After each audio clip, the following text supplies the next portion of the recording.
Setelah itu saya diseret lagi bang, diseret lagi, naiklah ke atas tadi itu bang.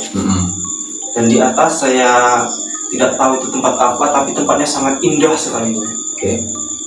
Pegunungannya, air terjunnya, sama danau-danaunya itu tidak ada di sini bang, tidak ada yang menyerupai lah. Tidak ada yang menyerupai bang. Lalu waktu kamu sampai di situ, apakah kamu bertanya juga, ini tempat apa? Sempat saya di situ bang, saya tidak bertanya kepada mereka, tapi ada satu cahaya yang mendekati saya, dia mengucapkan salam kepada saya bang. Assalamualaikum wahai hamba Allah. Ya, lalu saya menjawab waalaikumsalam. Kamu siapa?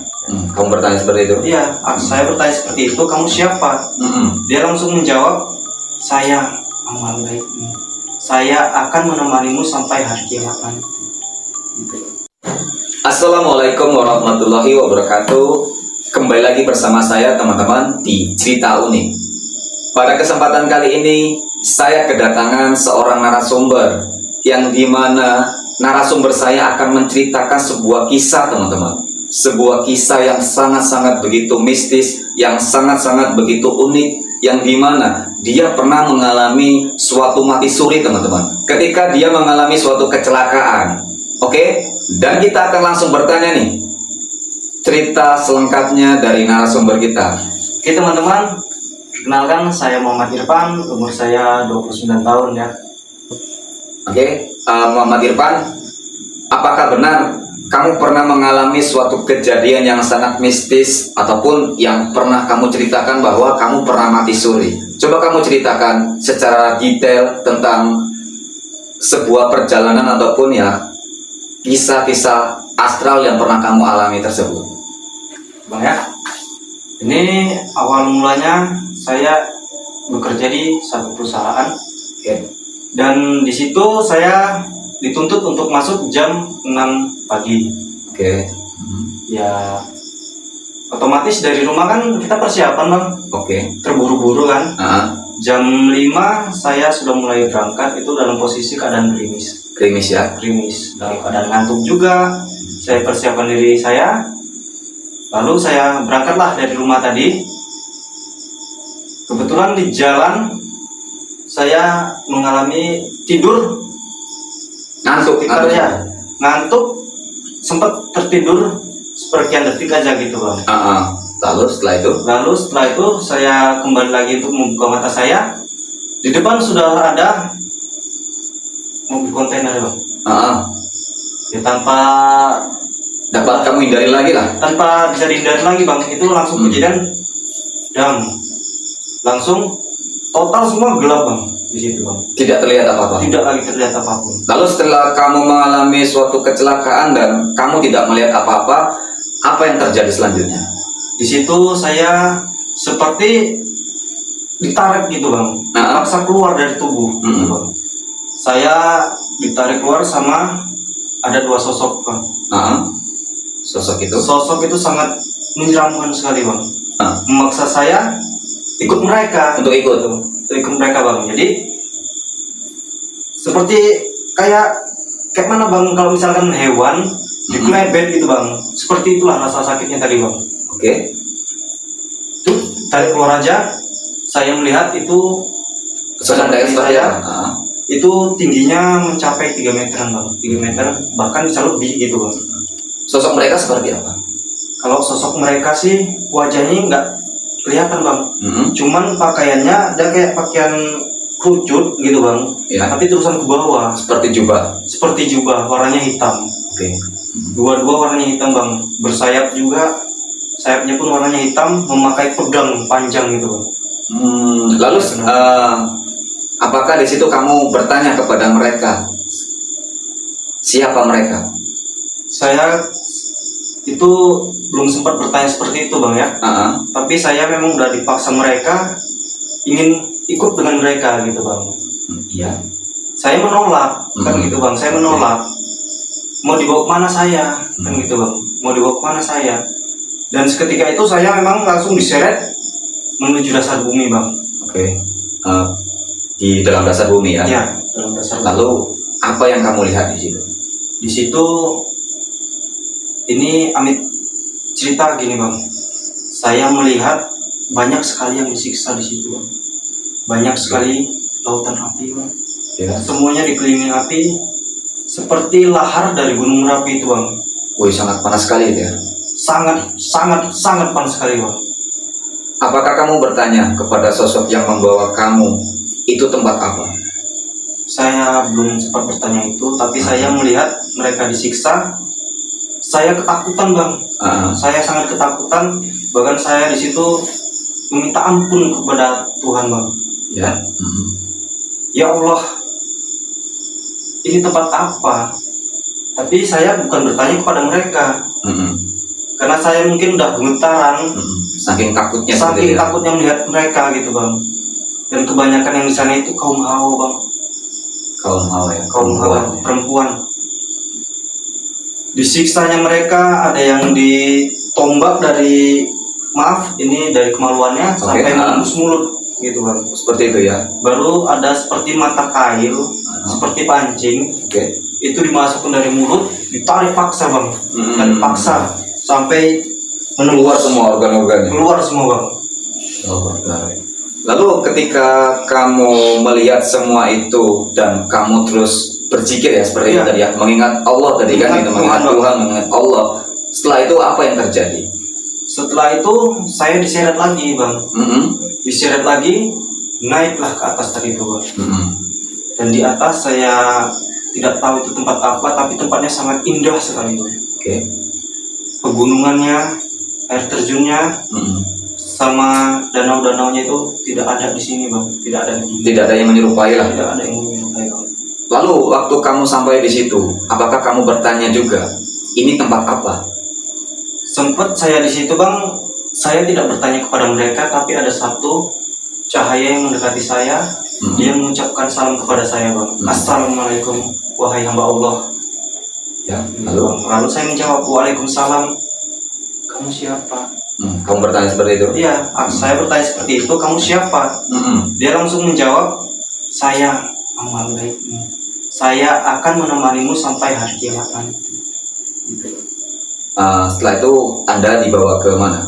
Setelah itu saya naik lagi dengan cahaya tadi itu bang. Cahaya yang mengaku sebagai amal baik kamu seperti itu. Setelah itu saya melihat di atas sana seperti timbangan amal gitu bang. Seperti timbangan. Satu posisi di sini seperti manusianya. Oke. Ini penimbangan amalnya, dan yang saya lihat itu timbangan amal yang dosanya ini yang berat, yang besar, berat, lebih besar dosa daripada pahalanya. Dosa daripada pahala. Lalu apa yang kamu lihat seterusnya? Saya melihat juga, tidak tahu tuh siapa gitu bang. Ada cahayanya memang tidak bisa dilihat gitu bang. Tapi sosok itu datang dengan mengambil di sakunya sebesar biji kacang hijau yang kecil lah bang. Ya. Dengan kecilnya biji kacang itu, dia menaruh di timbangan amal itu, maka timbangan amal itu berbalik gitu bang. Berbalik dari yang tadinya tinggi di dosa, kemudian berbalik pahala tadi yang lebih tinggi ya, seperti itu. Masya Allah. Kemudian apa yang kamu rasakan ataupun apa yang kamu lihat selanjutnya? Ya saya tidak bisa berkata apa-apa bang ya di sana. Saya cuma memandang di sana begitu indah gitu bang, dan tidak ada yang tua orangnya bang. Mereka muda semua.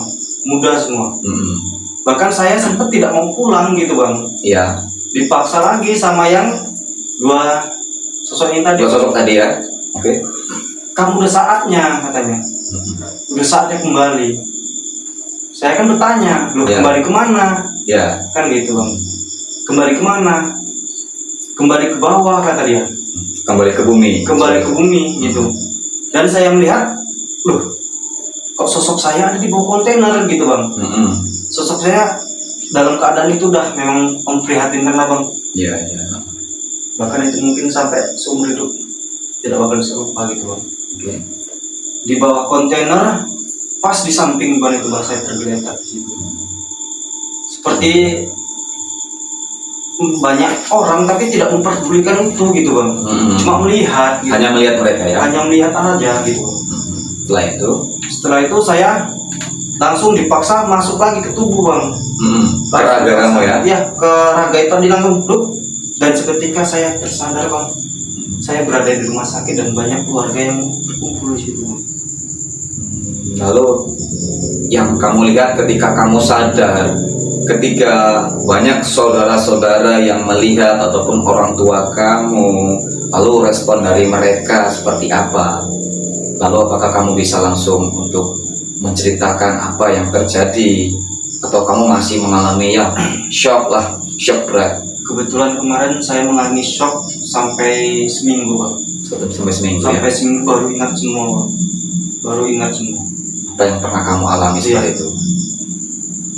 Waktu saya kembali ke dalam raga, posisikan di rumah sakit bang. Bahkan saya dikabarkan sudah memang meninggal gitu. Oh, sudah meninggal, dikabarkan sudah meninggal. Karena mungkin di saat kamu dibawa tadi, raga kamu seperti meninggal ataupun koma seperti itu ya? Bisa jadi seperti Bisa itu jadi bang. seperti itu ya? Karena saya waktu diseret ke bawah, saya melihat jasad itu masih di bawah kontainer itu bang. Yang sudah memprihatinkan berlumuran darah bang. Jadi paksa masuk, ya tiba-tiba seketika itu gelap lagi bang, seperti awal. Gelap lagi sekali kita bangun sudah berada di rumah sakit. Lalu ketika kamu koma ataupun ketika kamu tidak sadarkan diri, apakah kamu pernah bertanya berapa lama kamu koma ataupun waktu kamu tidak sadarkan diri? Ya, saya sempat bertanya kepada orang tua saya bang. Mereka menjelaskan, kan saya bertanya berapa lama saya di sana. Terus mereka menjelaskan kamu kritis selama seminggu. Dan dikabarkan sudah meninggal oleh dokter. Menjelaskan lagi, saya bertanya lagi, keadaan kritisku seperti apa? Saya bilang gitu bang. Keadaan kritismu yang memang udah betul-betul memprihatinkan bang. Tidak ada respon, tidak ada pergerakan, tidak ada awak keberadaan memang betul-betul itu masih hidup atau tidak. Seperti udah tidak ada harapan sama sekali lah, seperti itu ya. Sekali, bang. Berarti mungkin saya juga gini bang ya, itu mukjizat yang paling benar-benar nyatanya adanya Tuhan itu tadi bang. Saya dikasih kesempatan untuk hidup kembali. Saya dikasih kesempatan untuk menceritakan ini semua kepada mereka yang berada di bumi, di dunia gitu bang, di keluargaku, khususnya untuk di keluarga di keluarga dulu kan, baru dan mungkin secara umum yang melihat tayangan inilah seperti itu ya. Bahwasanya memang apa yang diceritakan, yang dikisahkan di kitab-kitab suci Al-Quran ataupun yang lainnya tentang adanya sebuah siksaan, neraka dan surga itu sebenarnya ada. Tetapi bagaimana caranya kita untuk lebih meningkatkan keimanan dan ketakwaan kita? Betul sekali. Ada nggak pesan-pesan untuk teman-teman kita yang menonton tayangan? Ya, saya cuma berpesan gini bang, selama masih hidup di dunia, tolong perbanyaklah amal baik kalian. Yang bagi beragama Islam, jangan lupa untuk sholat. Bagi agama yang lain itu yang mereka percaya masing-masing seperti itu ya. Tapi ya janganlah kalian berbuat yang memang betul-betul dibenci oleh Tuhan gitu bang. Karena memang siksaan itu nyata bang. Iya. Saya diperlihatkan memang siksaan itu nyata dan surga itu memang betul-betul ada teman-teman. Padahal yang kamu rasakan ketika kamu dibawa ke dasar bumi, lalu kamu diangkat ke atas, kemudian kamu berjumpa dengan sosok yang bercahaya yang mengaku sebagai amal baik kamu. Iya. Itu sepertinya dari cerita kamu itu sangat singkat sekali ya. Tetapi yang kamu alami di dunia itu 7 hari baru kamu sadar. 7 hari baru sadar bang. Paling masih berapa detik aja bang, saya diperlihatkan di bawah sepersekian detik, saya ditarik lagi ke atas sepersekian detik, segitu aja bang. Tetapi di dunia sudah 7 hari. 7 hari bang. Masya Allah. Teman-teman, dimanapun kalian berada, ini adalah suatu pelajaran berharga bagi kita semua dan jangan pernah lalai untuk meninggalkan ajaran kita masing-masing tentunya. tetap beribadah dan selalu berbuat baik terhadap sesama, teman-teman. Sekali lagi pesan saya Bang ya, jangan pernah untuk menolak apapun perintah orang tua gitu Bang. Ya. Karena memang di bawah, Insya Allah gak bisa lagi saya menceritakan itu Bang. Sangat sakit, sangat pedih, sangat mengerikan sekali Bang. Mungkin itu adalah hal-hal yang ya sangat luar biasa lah, pengalaman seumur hidup kamu ya. Itu pengalaman tidak bisa terlupakan Bang, seumur hidup. Oke, dan setelah kamu mengalami kisah itu, saya mendengar katanya kamu bisa melihat hal-hal yang gaib. Ya, semenjak dari itu saya merasa diri saya aneh gitu. Anehnya seperti apa? Anehnya mampu melihat yang tidak bisa dilihat mereka gitu loh, tidak bisa dilihat orang gitu loh. Seperti kayak nanti ada satu sosok itu seperti perempuan berbaju putih, rambut panjang, gimbal. Saya tanya lagi sama kawan saya, teman saya tadi tidak melihat gitu. Tidak melihat. Bahkan itu nyata depan kamu. Ada gitu. Tapi teman kamu tidak melihat. Iya. Bahkan saya sempat disangkai orang seperti orang ODGJ loh. Stres lah, gila seperti itu ya. Lalu ada pengalaman-pengalaman lainnya yang kamu alami setelah mati suri tersebut? Selain melihat hal-hal gaib, saya juga dikasih suatu anugerah Bang dari Allah Bang. Ya. Seperti setelah kejadian itu saya mampu untuk melihat mereka. Dan satu lagi, saya dikasih karunia untuk mengobati Bang. Mengobati seperti... Tapi kamu tahu orang-orang yang mungkin terkena santet, terkena gangguan-gangguan hal-hal yang mungkin di luar dari medis seperti itu ya? Insya Allah Bang, Insya Allah.